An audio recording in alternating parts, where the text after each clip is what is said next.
pinnacle of aerobic running, the long run. A long, steady run is essentially adaptation maxing, whether that's strengthening the left ventricle pump in your heart, to expanding the capillary network in your skeletal muscles, and even recruiting faster twitch muscle fibers. You might be asking yourself, how hard should I be pushing and how long should I run for? We're gonna cover exactly how to design these long runs so that you get the most bang for your buck and that you show up to the start line of your big race, not only feeling fit, but feeling healthy as well. In last week's video, we covered alactic sprinting, quick, explosive 6 to 8 second sprints that target fast twitch type 2B muscle fibers. Even if you consider yourself more of a distance runner and not a sprinter, training these fibers will still help you generate more power with each stride, therefore making your stride smoother and making you more efficient of a runner overall. And if you're thinking to yourself, sprinting just isn't for me, there is kind of a backdoor approach that we can use to also recruit these type 2B fibers, and that is with these long controlled aerobic efforts. What we're looking at here is a study where they measured the glycogen levels in athletes while they're exercising.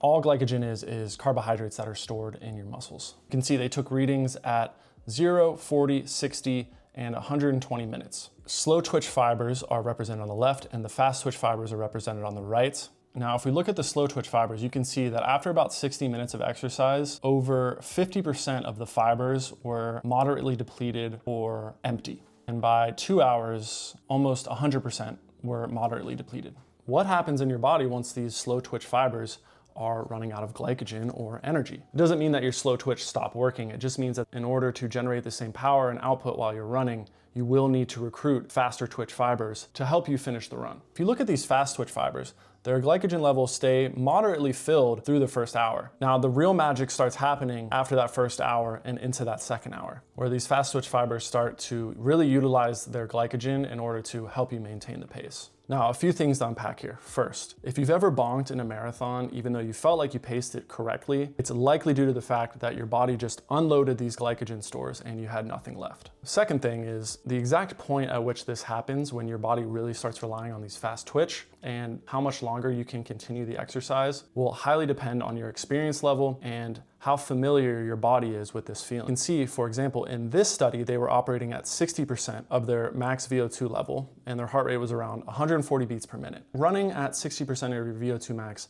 is still a highly aerobic exercise. So your primary fuel source is actually fat metabolism.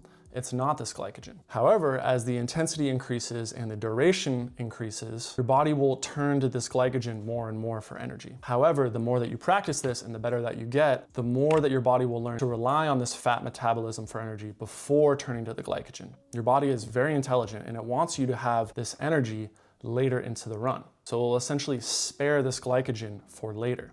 Now, where things start to get a little tricky is when you become very reliant on gels, carb mixes during these long run efforts. Why I say this is tricky is because you're essentially telling your body, hey, we don't really need to worry about metabolizing fat, sparing the glycogen. We got some quick energy coming in right now. Boom, down the hatch. You're essentially blunting that adaptation. The more efficient that you can become at sparing your glycogen, relying on fat for energy, the more efficient that you'll be at distance running, especially marathons and ultra marathons. However, there's countless studies out there now suggesting that fueling during running and these high carb diets are critical for recovery and executing your training runs as effectively as possible. This is pretty much a well-established fact now. Two things can be true at once. If your long run is kept highly aerobic and controlled, there is a ton of benefits to not fueling. And on the other hand, if your long run is on the moderate to higher intensity scale, there is a ton of benefit to fueling during that as well. So then I think it really boils down to which adaptation is most important for you and your training at this very moment. For example, say you've run a couple marathons in the past, and for the most part, your training went well, your recovery was on point, and on race day, you showed up, you paced it evenly, you were fueling during the run, and then all of a sudden, 35 kilometers in, boom, you hit the wall,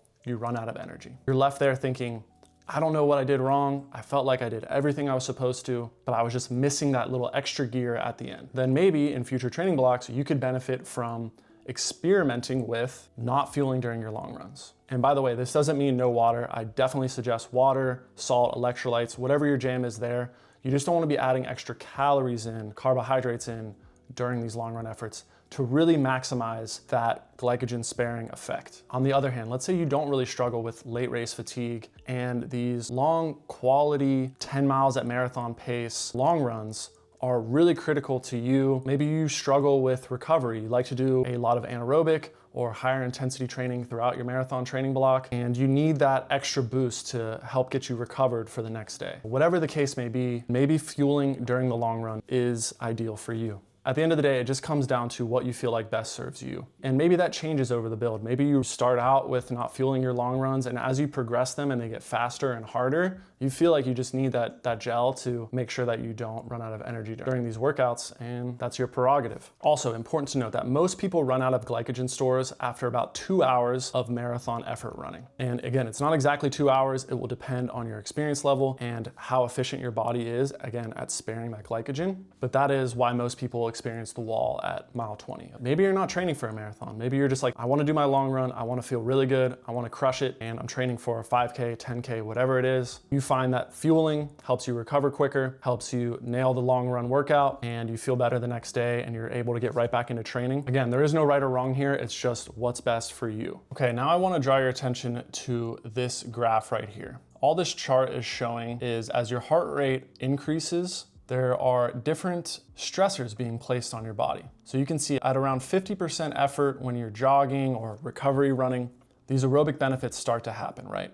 Your body starts burning up fat for energy. Your capillaries are starting to expand to deliver blood to your skeletal muscles to maintain the exercise. And your mitochondria are starting to kick on to help you produce energy. As you can see here, around 65% effort, it says optimal left ventricle zone. Your left ventricle is responsible for distributing blood to your entire body. Now, what's happening at that specific effort level is that your stroke volume is maximized. All your stroke volume is how much blood is being pumped out of your heart per stroke or per beat. So that specific effort level is the sweet spot for your left ventricle to fill up and then pump out at essentially the same rate. And once you go a little past that, your heart is actually beating faster than it can fill. That's not necessarily a bad thing, but it's just not as optimal as that kind of sweet spot. How to find that specific zone is 65 to 75% of your heart rate reserve. All your heart rate reserve is your max heart rate minus your resting heart rate. There's actually a free and super easy calculator that you can use online that will calculate these zones for you. Big thank you to Chris Whitehead, who dropped this in my free school community. Link is in the bio for that. So you go to this calculator soup and switch the calculator to this Carvenin by max heart rate and resting heart rate. Enter yours in. For mine, it's 195 and 45. So for 65 to 75, it's actually going to be 145 to 155 beats per minute would be my optimal left ventricle zone if that was the adaptation that I was looking to maximize. Now, as we go a bit higher, we get to that 75 to 80% zone. Obviously, our left ventricle is still pumping pretty hard. Primary stress in the body then shifts away from the left ventricle and actually to these type 2A fast twitch fibers. Now, while it's still fully aerobic, this is a pretty hard effort. And if you've seen my subthreshold video, this is exactly that range. I'm mentioning this because as we were talking about these long aerobic efforts, just because it's aerobic doesn't mean that you're not getting a pretty good workout. The key is a lot of times to make it very gradual. Now, you can start out your long runs around this 50% effort. You start moving up into this optimal left ventricle zone, and then you're kind of finishing the run really relying on these type 2A muscle fibers that are essential for marathon running. These are the primary muscle fibers used during marathon races. As you continue to push and get close to this anaerobic threshold, the more that your body starts relying on these glycogen stores. And once you pass that anaerobic threshold, you start burning off your glycogen stores rapidly and start producing lactate as well for more immediate energy. If you're doing a long run on a super hilly course, maybe you're running with a group that likes to push the pace, your heart rate's likely gonna approach your anaerobic threshold at some points, but the key is to not overdo it. You don't wanna turn these long runs into race efforts, which is gonna take a really long time to recover from and it's very taxing on your body. It's much safer and much more beneficial to keep your long runs in this 65 to 80% effort. Optimizing that left ventricle output, recruiting those fast twitch fibers, and keeping it as aerobic as possible. After these type 2A muscle fibers deplete their glycogen, then your body will turn to its third and final option, these type 2B muscle fibers, which again are typically only used for very fast intervals and sprint work. And if you stay consistent with these long runs, these fast twitch fibers are starting to gain aerobic functionality. Now, I know what you might be thinking. If your fast twitch muscle fibers are starting to gain this aerobic functionality and starting to act more like your slow twitch fibers, Does that just mean you're gonna be slower overall? You know, during an aerobic base phase, you may sacrifice some leg speed, but it can come back very quickly. If you don't believe me, maybe you'll believe Peter Snell. If I'm thinking 100 miles a week, a typical 800-meter runner, I mean, what do you do to maintain your leg turnover during that time? Or is it just something? Well, you don't. You have to sacrifice that. You know, that is what a lot of people see as the big problem with it. You don't maintain leg turnover, but you get it back. You can get it back. You have to have the confidence that you will get it back. Yeah, which is tough. Yeah, because the early races are not so good. If you don't know who Peter Snell is, arguably the greatest middle distance runner of all time, 3-time Olympic gold medalist, ran a 1:44 800 meter on a grass track back in the 1960s, and it stood as the New Zealand national record for 60 years. The guy's a legend, and before he passed away, he did this great interview with FlowTrack. If you have the time, definitely go check it out. But he talks about throughout their entire base build, they would do these 22-mile long runs through the hills of Auckland, New Zealand. You know, it wasn't necessarily slow. They were running some 6-minute miles, but it was fully aerobic for him and for his training partners. Snell, who actually went on to get his PhD in exercise science, explains how the adaptations that are happening during these long aerobic runs set your body up for success once you get into the faster interval training and racing later into the season. That's exactly why they call it an aerobic base or a foundation. For example, during long aerobic runs, your capillary network learns to expand and really reach into these muscle fibers to provide them with oxygenated blood. That same capillary network is responsible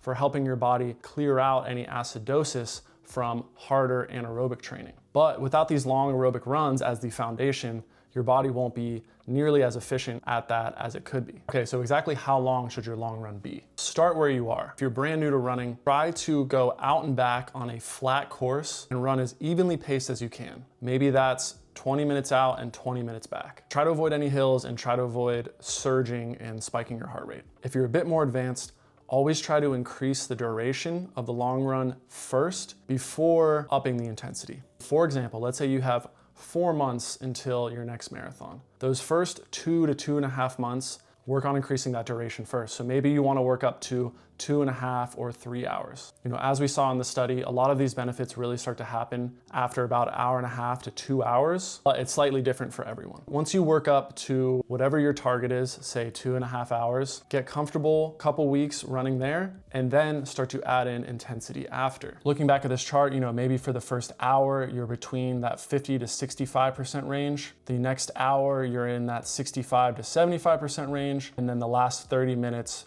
you're pushing hard in that 75 to 80% range, really recruiting those fast twitch fibers, finishing in a pretty tired state, but not completely wiped out to where like you can't walk. Again, that's just an example. There's a million different ways you can slice it up. The main goal is to really maintain that consistent pressure on your cardiovascular system and your aerobic system. And then over time, with repetition and proper recovery, they get really, really strong. One thing that I like to focus on is actually the duration of the long run and not necessarily mileage or pace. This helps me to enjoy it more and just helps me mentally to break up the run into chunks and just focus on how much time I'm spending in each zone. And this just takes time and practice. Just figure out what kind of helps you get this long run accomplished each week. If you're up for the challenge and maybe you have a hilly marathon in your future, design your long run through some hills if it's available to you. Because there is more power that's required to run up hills, you actually tap into those fast twitch fibers even quicker than you would if you were just running on flat ground. To ensure that you're really engaging these fast twitch fibers, you want to ensure that you're running up these hills pretty strongly, but you don't have to be sprinting up them. A few key tips to remember when you're running uphill is to actually lean into the hill and to take quick steps. You don't want to be overstriding. You want your feet to actually be landing right underneath or a little bit behind your hips. Think about whenever your car is driving up a hill, you kind of have to shift into a lower gear and slow down to really drag yourself up. That's what you want to think about when you're running uphill. You don't want to floor it and start sprinting up. I like to think about literally shifting down a gear in my running, really utilize that arm swing and that forward lean to help drag you up the hill a little bit. Now, becoming a good downhill runner is actually a skill in of itself, pretty technique based and takes a good amount of practice. We'll cover it in more detail in a video soon. As long as the hill isn't too steep, you can lean into it and let gravity do a little bit of the work. Try to move your legs really fast and kind of glide down the hill, working on your leg speed, your turnover, and again, fast twitch muscle fibers. As always, make sure you're recovering after these runs, sleep a lot, eat a lot, all the obvious things. If you don't recover from these long runs, your progress will be set back a lot. Also, make sure you're hydrating during these long runs. Whether or not you want to fuel, again, is up to your preference, but hydration is a must. And last point on the fueling, you do want to practice getting some of these gels down during some training runs before the race day. In the few weeks leading up to the marathon, I'll practice getting a gel or two down during just a normal run. Everyone's gonna be slightly different in how many carbs they can handle and what type of gels they prefer. So that is gonna take some practice. Again, you just don't wanna become too reliant on them for these long runs